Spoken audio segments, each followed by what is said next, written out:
নিয়ে আসছি আমার আজকে ক্লাসের চ্যাপ্টার 3 পর্ব 3। তো আমরা চ্যাপ্টার 1 এবং 2 শিখছিলাম বাইনারি থেকে ডেসিমাল কিভাবে রূপান্তর করব, অক্টাল থেকে ডেসিমাল কিভাবে রূপান্তর করব। এখন আমরা শিখব হেক্সাডেসিমাল থেকে ডেসিমাল রূপান্তর কিভাবে করব। তো এখন আমরা দেখি হেক্সাডেসিমালের এই হেক্সাডেসিমাল মান থেকে আমরা ডেসিমাল রূপান্তর করব।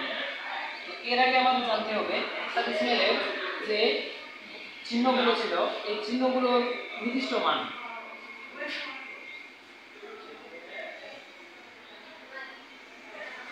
এর নির্দিষ্ট মান হচ্ছে 10, 11, 12, 13, এগুলো হচ্ছে এর নির্দিষ্ট মান। এই মানগুলো কখনো পরিবর্তনশীল নয়। তো এখন আমরা দেখব যে এর এই হেক্সাডেসিমাল থেকে ডেসিমাল রূপান্তরের নিয়ম। তো আমরা শুরু করি। তো গত ক্লাসের মতোই এখানে যতগুলো অঙ্ক আছে প্রতিটা অঙ্কের সাথে আমরা এই জিনিসটাকে গুণ করব। 8 into 16 plus a into 16 গুণ করার পরে এখন আমরা পাওয়ার বসাবো। ডিভাইড করে 0 1।